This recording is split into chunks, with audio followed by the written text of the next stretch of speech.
Olha aqui, o Atlético chegou a 17 jogos de invencibilidade, igualou o recorde de Flamengo e Sporting Cristal na Libertadores. Vocês estão vendo a questão de... Eu entendo as críticas, o jeito de jogar do Atlético é um jeito que talvez possa não agradar, porque é diferente do jeito que o Cuca jogava, né? Ah, mas quem está citando o Cuca o tempo todo são vocês aí. Não, a comparação é sempre com o Cuca. Então tem a cucalização também no processo, que sempre vão fazer qualquer tipo de comparação. Mas vamos lá. O que aconteceu com o Atlético do Cuca ano passado, nesse mesmo período? Questionamentos, dúvidas, e aí a coisa foi ajeitando, ele foi preparando o time, ajustando o time, e da metade do ano para frente, o Atlético passou a jogar um futebol muito mais consistente, que culminou com os títulos conquistados. Será que o Turco, com esse futebol de ligação mais direta, com esse futebol menos burocrático, menos paciente, será que o Turco vai conseguir ajustar? Porque sem ajustar, ele não perde, imagina se ajustar, Vinícius.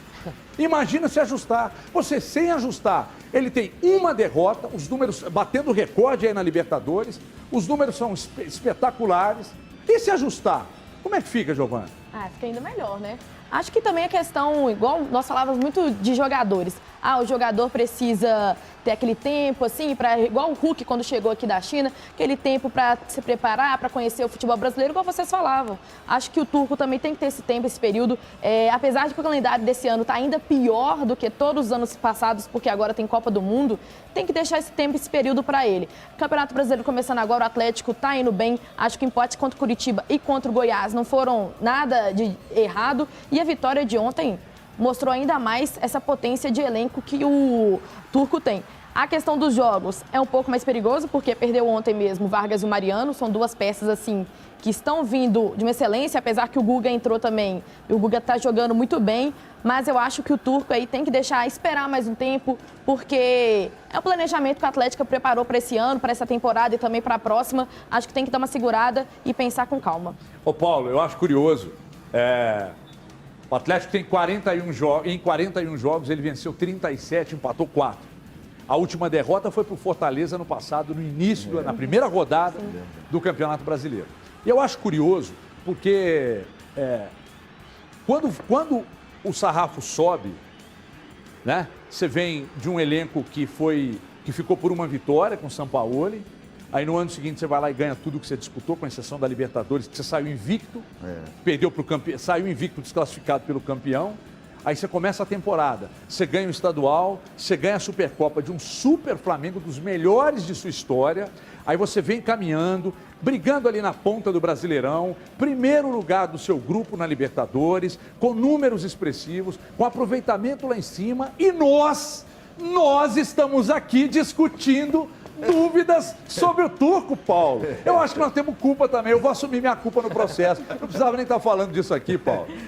É por aí mesmo. Nós temos culpa também, pô. É como eu coloquei, né, a cobrança. Mas é engraçado. Se você pegar o Atlético 10 anos atrás, você não ia ter essa cobrança. Igual a gente está fazendo agora. Mas por que você acha que acontece hoje? A estrutura, o elenco, financeiramente, o Galo, a estrutura que ele tem, tudo, eu acho que coloca o Atlético aí como sempre uma cobrança alta para chegar em todos os títulos que ele disputar. Só se você botar hoje o Atlético, vamos lá, Libertadores, que é, né, e o Campeonato Brasileiro, o Atlético está na luta ali, está ali liderando, vice e tal, na briga, e na Libertadores também se classificando. Mas eu acho correto a gente cobrar também, porque eles têm, o Turco, jogadores, diretoria, eles têm estrutura para se manter no alto nível. Isso que é importante. E o torcedor começa a cobrar isso também. E tem que cobrar mesmo, porque a gente tem que cobrar os resultados por tudo que está acontecendo agora. Se você pegar na minha época, desculpa, só rapidinho, claro. Vinícius, pô, eu fiquei 10 anos no Galo. Eu vou te falar com toda sinceridade, eu acho que eu não passei um ano de 10 anos com um salário em dia. Era 3, 4 meses, não tinha campo para treinar, a gente saía para lá, para cá.